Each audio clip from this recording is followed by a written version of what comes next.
Hello, today we'll read Joshua chapter 10. Chapter 9 it was about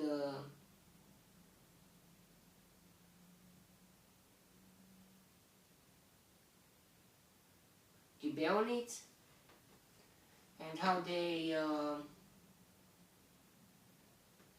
how the Israelites and Joshua did not ask God, or at least to see if it's true what those people say, and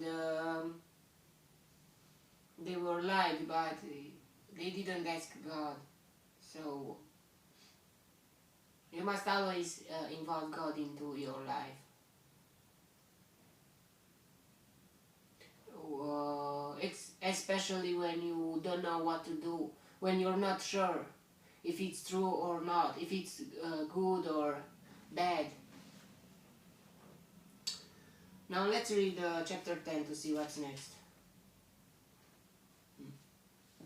Now Adonizedek, king of Jerusalem, heard that Joshua had taken Ai and totally destroyed it, doing to Ai and its king as he had done to Jericho and its king, and that the people of Gibeon had made a treaty of peace with Israel and were living near them. He and his people were very much alarmed at this, because Gibeon was an important city. Like one of the royal cities. It was larger than Ai, and all its men were good fighters. So Adonizedek,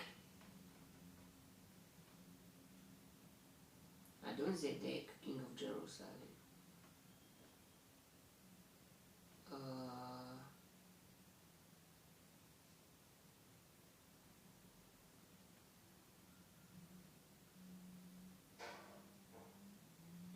before it was, I don't know, Matusaleh or Metusala, the king of Salem. I don't know if that Salem was of Jerusalem. It was Jerusalem, or when Abraham first came there, and he blessed Abraham. But lots of years have passed. Maybe, I don't know how much. If it's true that 400 years passed in Egypt, so it was something like that, or more than 430 or 50, or it was. If it's true, and if it's calculated by years, like we calculate the years, not by person to person, by each person individually, and all together.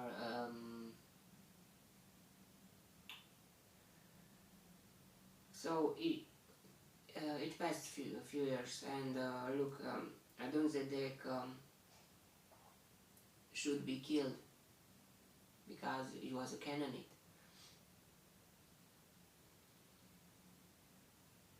And not just him, all of his people. So Adonizedek, king of Jerusalem, appealed to Hoham, king of Hebron. So Jerusalem, Hebron. Piram, king of Yarmut.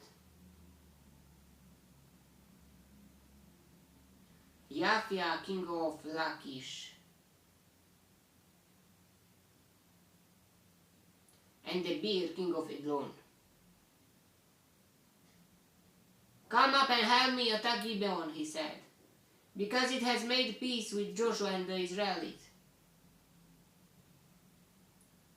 Then the 5 kings of Amorites, the kings of Jerusalem, Hebron, Yarmouth, Lachish, and Eglon, joined forces. They moved up with all their troops and took up positions against Gibeon and attacked it.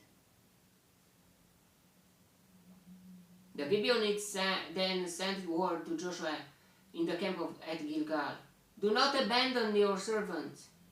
Come up to us quickly and save us. Help us, because all the Amorite kings from the hill country have joined forces against us." Now Joshua and all the leader of Israel should say, God helped us in a way that we couldn't do it. We let them be killed.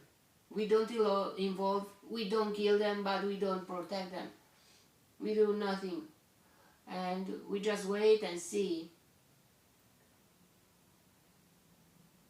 Because we never could do that because of the covenant we made with them.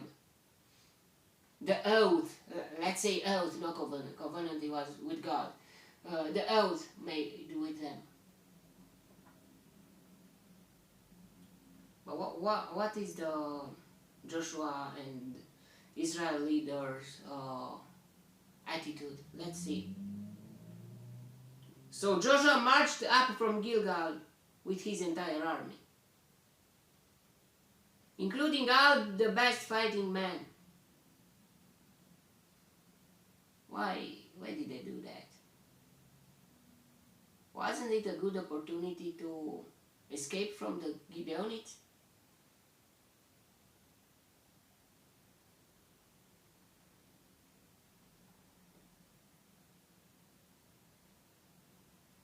The Lord said to Joshua, "Do not be afraid of them. I have given them into your hand. Not one of them will be able to withstand you." Yeah, but still there is a thing here. God didn't say, don't do that, wait. God waited Joshua and Israel leaders' attitude to see what they will choose. And just after that, God encouraged Joshua that he will help them. Encouraged, but still, yeah, the subject was closed. To help or not the Gibeonites. It was a decision before the Lord said, "Do not be afraid of them." After an all-night march from Gilgal, Joshua took them by surprise. The Lord threw them into confusion before Israel, who defeated them in a great victory at Gibeon. Israel pursued them along the road going to Beth Horon and cut them down all the way to Azekah and Makeda.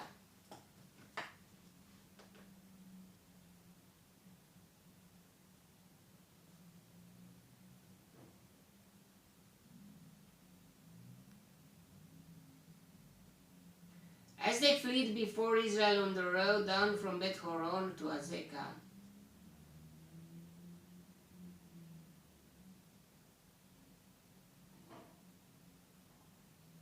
the Lord hurled large hailstones down on them from the sky. Wow, meteorites.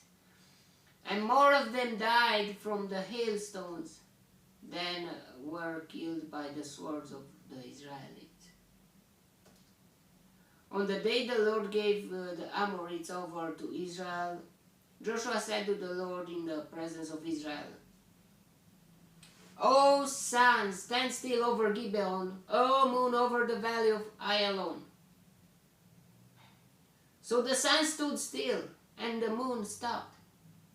Wow. Till the nation avenged itself on its enemies. Wow. So so much power into Joshua words. If you're that close with God, I mean, if you are a leader, if you are a chosen one, or a chosen one, if you are something like that,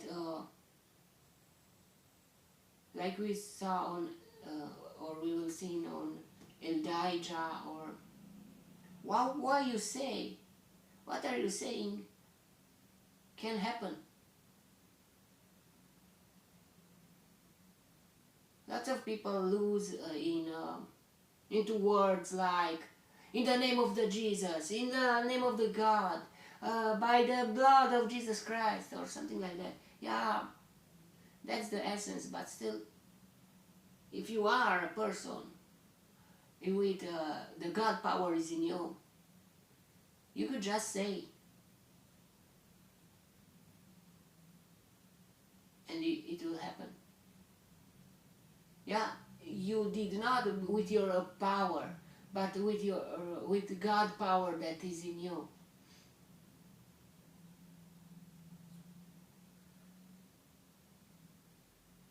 And it is written in the book of Jashar. The sun stopped in the middle of the sky, and they lay going down about a full day.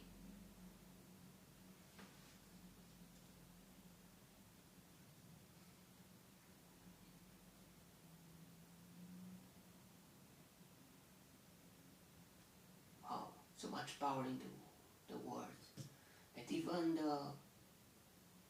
even the stars, even the planets, to listen to Joshua words,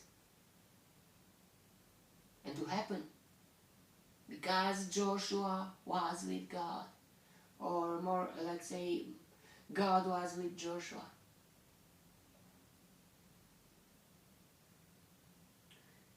There has never been a day like it before or since. A day when the Lord listened to a man. Surely the Lord was fighting for Israel. Then Joshua returned with all Israel to the camp at Gilgal.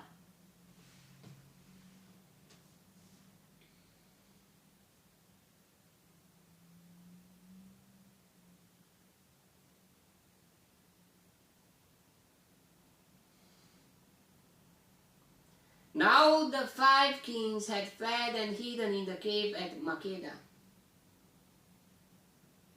When Joshua was told that the 5 kings had been found hiding in the cave at Makkedah, he said, roll large rocks up to the mouth of the cave, and post some men there to guard it. But don't stop. Pursue your enemies.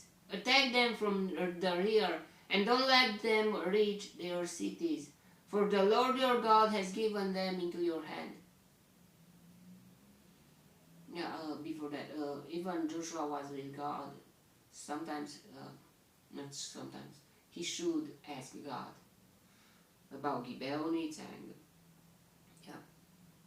So Joshua and the Israelites destroyed them completely, almost to a man. But the few who were left reached their fortified cities. The whole army then returned safely to Joshua in the camp at Makkedah, and no one uttered a word against the Israelites. Joshua said, "Open the mouth of the cave and bring those 5 kings out to me." So they brought the 5 kings out of the cave, the kings of Jerusalem, Hebron, Yarmouth, Lachish, Lachish and Eglon. When they had brought this king to Joshua, I say Joshua, I don't say Joshua, and I said Jarmuth. So Jalon. Yeah, the English word with G, in Romanian it's E. Jarmuth, Joshua. I hear Joshua. And brought these kings to Joshua. He summoned all the men of Israel and said to the army commanders who had come with him, Come here and pat your feet on the necks of these kings. So they came forward and placed their feet on their necks. Joshua said to them, do not be afraid, do not be discouraged. Be strong and courageous. This is what the Lord will do to all the enemies who are going to fight. The enemies you are going to fight. Then Joshua struck and killed these kings and hung them on 5 trees. And they were left hanging on the trees until evening. They killed and they hanged them after, or they were hanged alive. I don't know. Until they will die. Suffocated. I don't know. At sunset Joshua gave the order, and they took them down from the trees and threw them into the cave where they had been hiding. At the mouth of the cave they placed the large rocks which are there to this day. Wow. Did someone found that cave? Maybe it still exists, if no one found it yet. That day Joshua took Makkedah. He put the city and its king to the sword and totally destroyed everyone in it. He left no survivors, and he did to the king of Makkedah as he had done to the king of Jericho. Then Joshua and all Israel with him moved on from Makkedah to Libnah.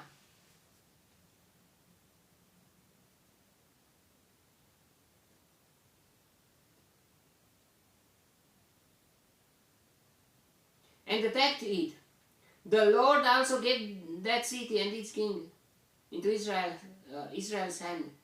The city and everyone in it Joshua put to the sword. He left no survivors there, and he did to its king as he had done to the king of Jericho. Then Joshua and all Israel with him moved on from Libnah to Lachish.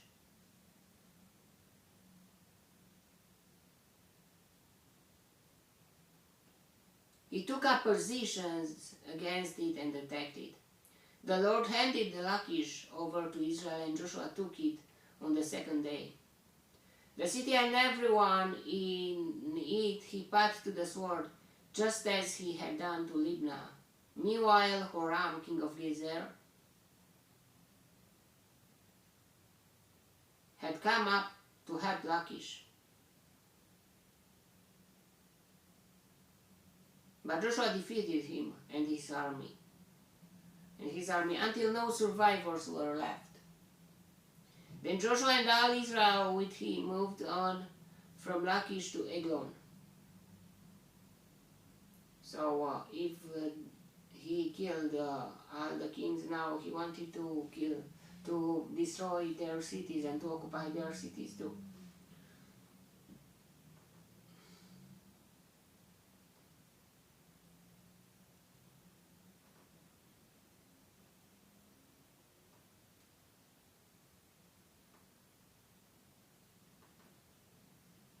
They took up positions against it and attacked it. They captured it that same day and put it to the sword and totally destroyed everyone in it, just as they had done to Lachish. Then Joshua and all Israel with him went up from Eglon to Hebron.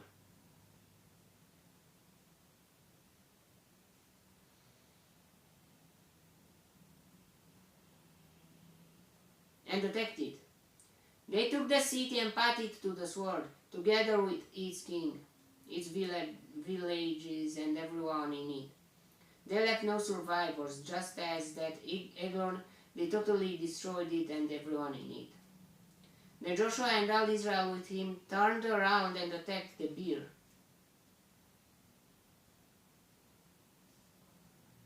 They took the city, its king, and its villages, and put them to the sword. Everyone in it they totally destroyed. They left no survivors. They did to Debir and its king as they had done to Libnah and its king, and to Hebron. So Joshua subdued the whole region, including the hill country, the Negev, the western foothills, and the mountain slopes, together with all their kings. He left no survivors. He totally destroyed all who breathed, just as the Lord, the God of Israel, had commanded. Joshua subdued them from Kadesh Barnea to Gaza.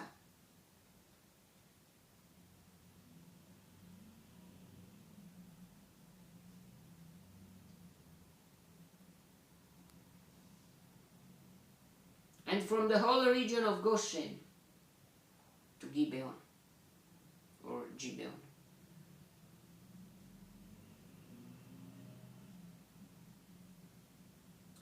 All these kings and their lands Joshua conquered in one campaign, because the Lord, the God of Israel, fought for Israel. Then Joshua returned with all Israel to the camp, to the camp at Gilgal. Wow.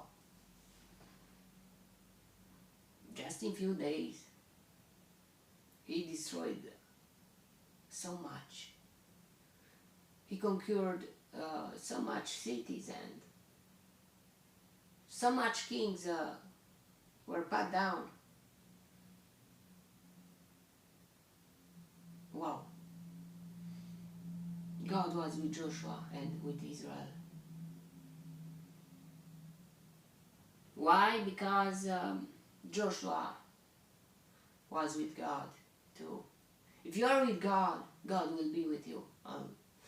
If you are not with God, God may be not with you anymore. It's just simple. If you follow God, if you are looking for God, God will help you find Him. But if not, if you are hiding from God, God will maybe God will do the same, or maybe at least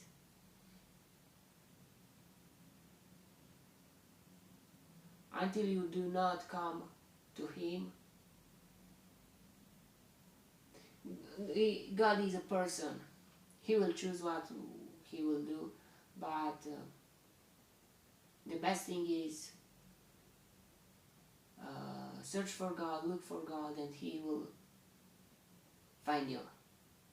You will find Him, but still, He will find you. It's you are searching for God, and He will find you. And of course, you will find Him because He will find you. God is looking for you, but you must look for Him too. So, who started first? God. Because before you were born, Jesus Christ died for us. And not just that, God created us, and God knew everything, and will know everything. Know everything from the past, from the present, and from the future. Okay, that was the chapter. May the God bless me, protect me, and delight me in the next chapter too. And if you want, you will see me there too.